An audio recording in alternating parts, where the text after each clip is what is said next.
Bon, il faut faire les choses dans l'ordre. Dans l'ordre. Dans l'ordre. Il y a un moment où il la retraite. Non, non, ils ont retraite, ils ont le rôle sabbatique. Hein? Ils ont congé mon sabbatique après dans le là. Donc, ils ont reculé pour mieux sauter.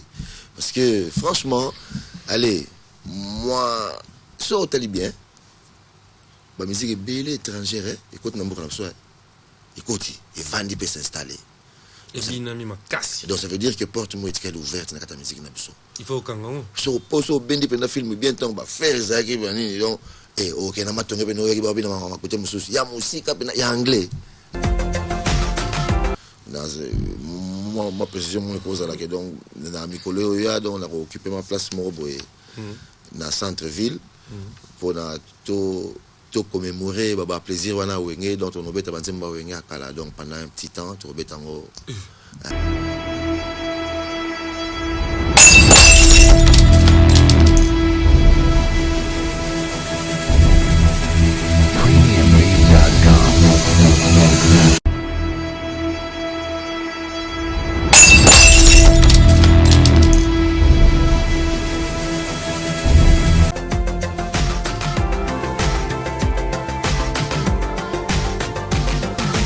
Là, c'était na palais du peuple. Et Wenge Betaki. D'ailleurs, il va en beta moins trop. Mais, et ça, la question, moko, batu mingi balukaraba, et babiso sikologa to représenter Rabango. To linga to tu na omba moko. Est-ce que ça y a ba artiste mususu soit linga yemba boye okitsinot? Okitsinot na sens ni. Que obomi. À Kota, comme ça, hollandais par rapport à Ndenge Yazo Yembela. Tous aux normal, mon toi Kota Mbalamo na gamme. Oula. Bon, ce qui a bimi la gamme, hein, ok, c'est hollandais été, parce que sinon, tu se retrouves à sous-bienté. Parce que si on commence à faire ça, chacun il va taper sa propre gamme. C'est ça aussi. Non, bon, il y avait, on peut dire que, au moment Moutna Moutou, azana tessiture vocale na azana timbre na ya voix. Monsieur ça va voir l'écolo, monsieur ça va voir assez bon. Parce que banze monsieur ça là que eza bien tant boire ça là ba cœur ba on so Moutou nga ça la solo vocale, au moins solo vocale tant monsieur c'est aussi mbaté parce que voix na ta monsieur trop nassé ou bien trop l'écolo quand non tant plutôt. Eza trop nassé ou bien trop l'écolo pour na voix na a au ça la nini, tout ça moi autre bien en modulation et ça ou bien et bâtiment note ou bien quittement note selon son, comment je veux dire, sa tessiture vocale. Donc, selon timbre à voix là. Exact, donc, tout le baron de moi là. Mais, exact, que parce que Moutou a yébité, mais ce Moutou a yébité, tant de Moutou à côté d'Apembeni, et ils ont wengete, tu vois, on a marqué c'est belé, ils ont la que musique ils ont bêta, ils ont la première temps, Moutou ça continue la quatrième temps. Alors, et là, on y est, ça là qui force à Wenge. Force à Wenge, na niveau nini. Na niveau artistique et nini et ça là qui Wenge et kolemba la moko na public à époque nango. Bon, ils ont des questions na moko. Oui. Na au niveau artistique, tout koloba déjà, bon c'est vrai que to kangama ki minga na Didier hein, na ninga mokete. To kangama minga na Didier, on passait des journées entières quoi, maintenant de 9 heures, même pas des journées, des jours entiers. De 9h à 22h et puis pendant bango na kata next na bango pendant les vacances bien sûr. Ça c'est un et puis bon apport d'angai au na kenoza na bobongo ça aussi vraiment ils acquis d'un grand secours et recours il y a venu à niveau mon sanaté parce que quand on est bien déjà babilo maîtriser à studio et moi ça là que le premier album de Wenge Musique c'est moi qui ai fait et la prise et le mixage à Mololo. Et tant que bimi bakbalo ba emene ya mutu ayembaki elo onini au salaka à l'époque pour que mongongo ya wera et au kana net king que sert emene que son âme repose en paix bien sûr. Bon au fait système yemba mayumbu wana il y a la deuxième voix de salike et ça le rama timbre ya wera ça le roi question mais bon so le qui pena bien les andé monter hein ouais non les andé monter que ça et puis mutu après ça pena couleur il y a bah voilà c'est bien et ils attendent au pied na imbanase semble que ça soit yoka a imam na zolo bal tant imbanase donc couleur on a question pena ils ont maintenant donc neto yoka ewana aboya rande to yoka ye mususu ya ye bien so alobi to yoka ye mususu to yoka na biso yoka ngo pena yoka ngo Boss quoi ça la bon point, na lukata na tout. Ah ça bon point. Donc bon, comme bon, non mais il y a piqué déjà l'écolo parce que faut déjà le roi to ebagi l'écolo ndimia tika neka kuna. Mais tout ça déjà ya ciel là na grand tromba donc ils vont ça tapis. Tout ça na courir ça donc à 6 mois là c'est mais moi l'écolo mouki à Blaise. Après on peut la basaler il faut quand même tout le monde nager l'écolo donc il y a justement l'empela. To pesi embote. L'empela tu kulenda. Ayaki lobby. Ah, nazo lukaye. Non lukaye. Ça va. Après mission rato kutane. Tam sukuta Hollanda biso. Alors to fouya gibe. To mona gibe to yokaki. Alain Prince wana kisi ya wenge yango. Mulolo yigima. Mulolo.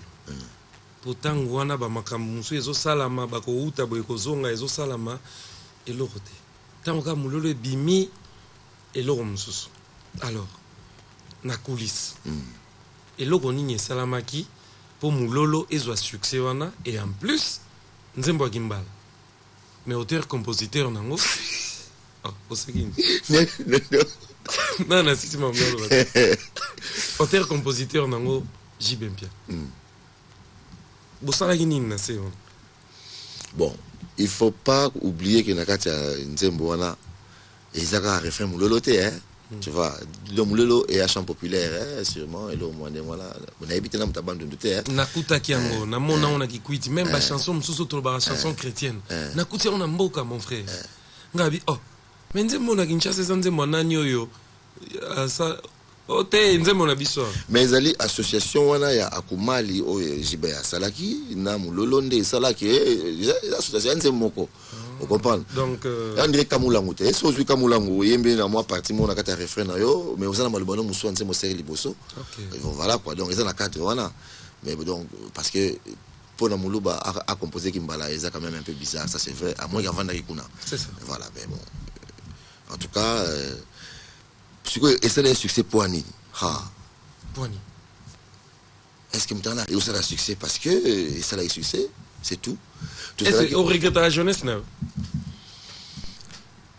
Allez, il y a des moments de solitude, vraiment de solitude où on se pose ma question, et puis il y a des moments gays, et voilà. Pour ceux qui totalent, image on y se là qui si aux hommes, la fleur d'âge. Mais oui. Basouki est belé. Oui. Les lolis bandiers. Ouais, ben voilà, d'un grand-père, donc voilà. Ils ont. Et obligé. Et que l'avenir pour cet artiste? Oh, yo jeunesse, n'a soit passé à Makambo. Pour ton mec qui cocotte dans un sondage, déjà à l'âge de 3 ans, Azalagi déjà dans le Makambo.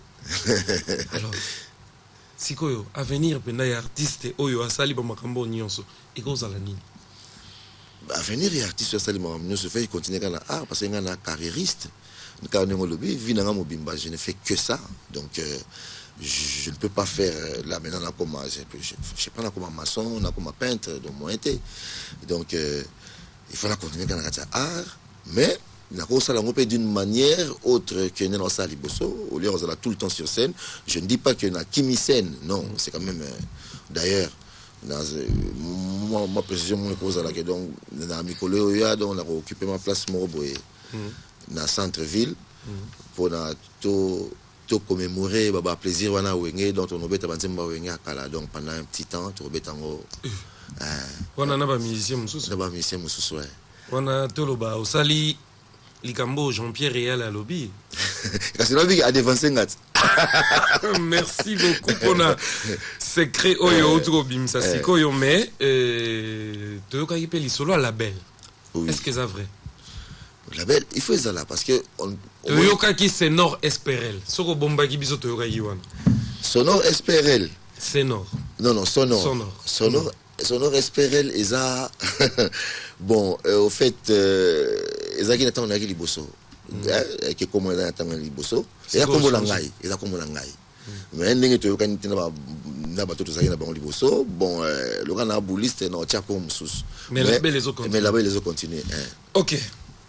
Fortis Colo Budget PDG et Atika Biso déjà qui sont et déjà à l'époque on a des musiciens talent bongo bazalaki déjà dans attaque on pour ce total l'attaque on a presque batu nyonso babima. Oui. Avenir nini to réserver les lots pour un artiste. avenir artiste ezanga na kata ba société de protection ko zo ezana ba escalier ezana ba gradin bien sûr siko auto zela obi côté JB ba betara déjà banzemo na bango côté wira ba betara déjà banzemo na bango Blaise a betara déjà banzemo na bango Marie-Paul pe kuna betara déjà banzemo et ale makabo lobi et loro mozo bana mikolo na centre ville au recruter déjà. Bon, tout à l'époque, on a recruté déjà la musicienne, on a un musicien déjà travaillé dans le moment et si on dit que on ça on n'est pas au Hollande biso be bazana pour ça soko bakisa ba yaramba mo. Bon, au fait, justement, on a prouvé qu'on peut faire cette musique-là avec moins d'effectifs. Parce que 15 personnes sur scène, et sur la musique ça ne se justifie pas. Donc, on va faire une formule, mais vraiment restreinte, mais qui va sonner béton. Voilà quoi. L'autre, on a 7 personnes, mais bah, ça là. Voilà quoi, un truc de ce genre. Ouais. Ok, et Alain Makaba, Wenge Bimaï n'a avant. Mais après, Wenge Borké, et Yaebi, dans mon panzi côté Nabiso Ezara, Makermbel et la source intarissable, na bienvenue Kamba, arrête Apocalypse 22, toujours confiance.